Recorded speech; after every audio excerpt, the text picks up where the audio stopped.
Hey everybody, it's me, Edward Jones, back with a new video on conservatism. This is like a follow-up video to the last video I did entitled on libertarianism, which is basically I'm going to go deeper into basically why or how would I maintain my thoughts on libertarianism. There's a quote in my book Quotable Founding Fathers by Ben Franklin, in which he states, if we must have chains on the inside to keep from having chains on the outside. Simply put, we have to control our appetites to keep from having our bodies controlled by someone else.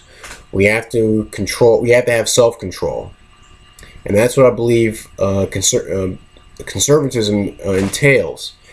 I looked up the definition of conservatism or conservative, and it says just typing on Google: holding to traditional attitudes and values and cautious about change or innovation, typically in relation to politics or religion. And some synonyms: traditionalist, traditional, conventional, orthodox, old-fashioned, unadventurous, set in one's ways, things like that. And the first time anyone's ever called me a conservative, it was in high school. I was in 11th grade. It was a history teacher. He said I was a conservative because, I work hard, I dress well, I ride a bike to school, which, I was able to ride a bike back and forth when I was through some time in high school. And I didn't really understand, what he meant by that. Normally when I heard the word conservative, it was always, it was always like a stuffy caricature of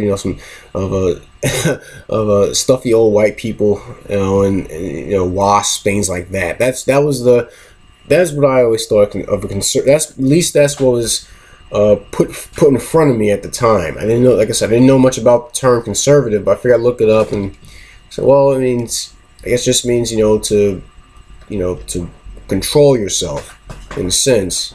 It's kind of like, putting a belt on a pair of pants. You don't want to have it too tight. You don't want to have it too loose. You just want to have it just right. I think that's just being conservative. I think that's just being conservative. But I didn't understand what the teacher meant until I went to the South Carolina State Fair when I was in 11th grade, and that was around the same time he said I was conservative. And a couple of things that kind of I guess it added up to amounting to what it was. But for one, I was a member of the FFA, Future Farmers of America. I still had my jacket back, it was back in my grandparents' house, with my name written, written on the right hand side. I went with the FFA to a banquet. I went to the banquet, sat through it. Now I took $64 with me to the fair. I spent $4 and that was it. I spent $4 on an I believe it was an elephant ear.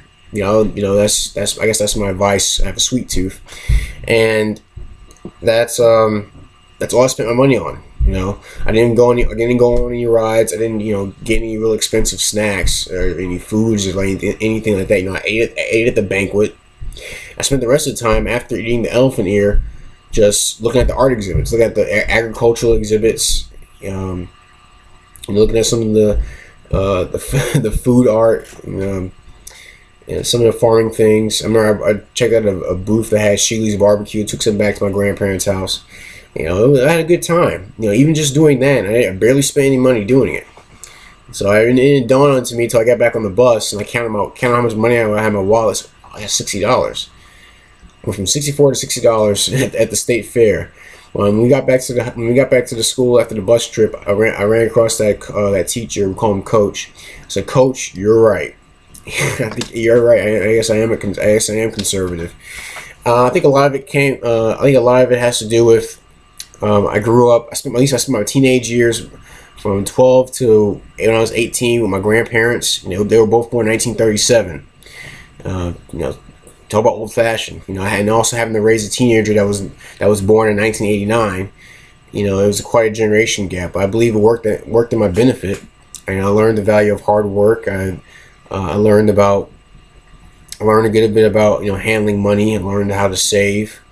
I learned how to make do with what I had. I learned, a lot about controlling, the desire to want to spend a lot of money, which I think is a lot. I think which a lot of people see as an issue nowadays. A lot of people, they spend a lot. They spend more money than they make. They spend more money than they have. And when they don't have the money, then they try to get credit. Which to me, I don't think. I believe credit should be reserved when you actually. I think credit is earned. I don't think it is anything that's. I think it takes a lot of work to earn credit. At least in personal relationships. I'm not sure. And I know I'm eligible for a credit card. I don't want one. I can't really go any detail into why, any further than that. I don't want one. I guess I had this idea that I don't want to buy anything unless I have the money to actually pay for it. And so I guess, on conservatism, I guess it's, the way I can, it's kind of, it's old fashioned. I mean, you have to restrain yourself to keep yourself from getting, too loose, in a sense. Basically it's like maintaining your appetite. Maintaining your appetite for apathy, for greed, for all the pleasures that are out there. I believe conservatism is basically maintaining it, because like the quote, like what Ben Franklin said, if you want to keep from having chains on the outside, you got to chain up what's on the inside. We have to have self-control. I believe if we look at what passes, what we think is conservative now, today, might not be the case, because there's a lot of excess going on, whether it be in our society or in our government. I mean, anything. I think it's more of an issue with how do we deal with the things within society, because government is nothing but an offshoot of what the current society is. Just like the saying goes, you get the government you deserve. It's whatever government you have is basically a reflection, or it's a derivative of whatever your current society is. If your society is spending like crazy, expect government to spend like crazy. I guess government's gonna spend money either way, but it'll spend a lot less money if people actually had control over their own appetite to want to have more stuff.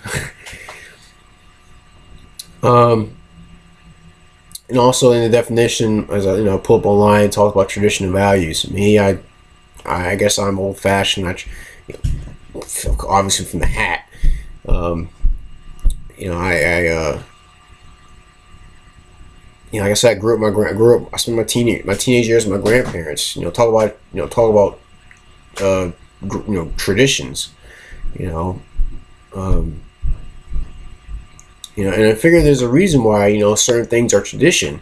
Not everything ought to be tradition, but there's some things that we should not deviate from. We shouldn't deviate from prudence with money, and we shouldn't deviate from modesty. We shouldn't deviate from our responsibilities. If we want to be free, if we want to call ourselves a free nation, then we have to act the part. We have to be responsible. We have to show restraint. We have to show self-control. If you don't show self-control, then we have no business calling saying we're a free nation. We're just we're a bunch of people who think we're free simply because we have someone else doing the work for us. But really, we have to do a lot of the work ourselves. We shouldn't be ready to pass off a lot of things onto whether it be the government or some other group or anything like that, when we want our cake, but we don't want to put in the work to actually make it. Or we want cake, so we don't want to eat our own cake, we eat someone else's. So we need to control ourselves. We need to control our appetites. You think about how in these videos, these discussions about SHTF, talk about a time it's going to call for a lot of restraint. We're gonna have to restrain ourselves and do a lot of ridiculous things, a lot of damaging things, a lot of evil things.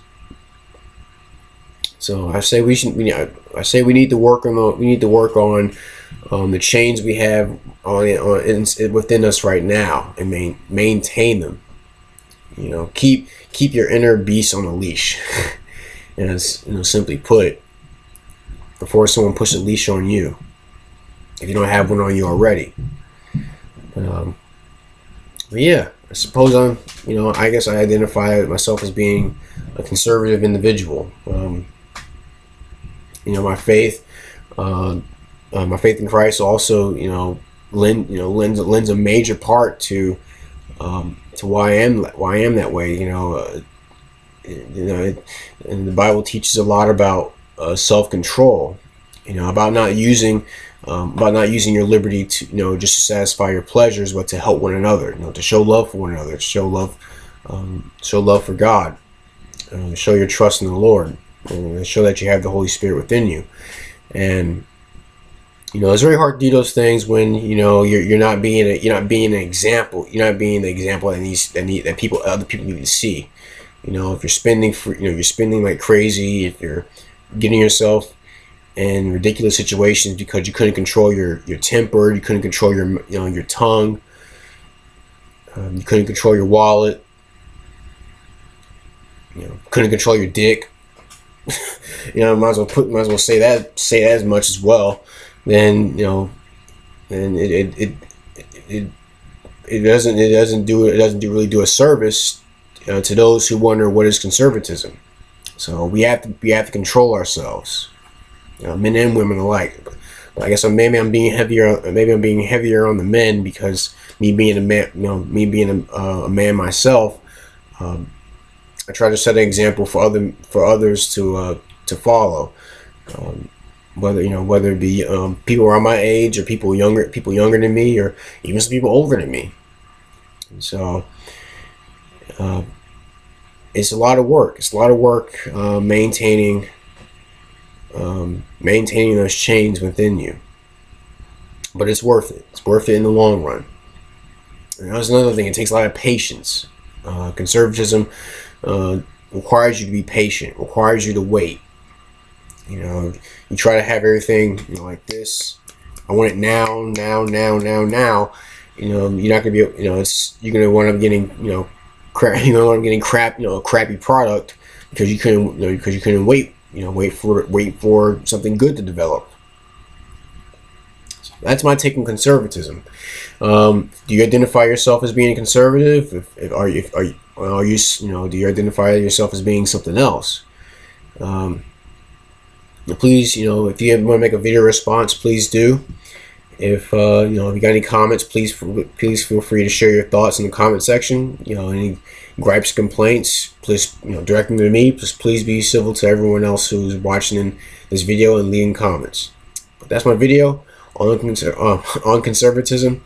I'm Edward Jones, and you take care.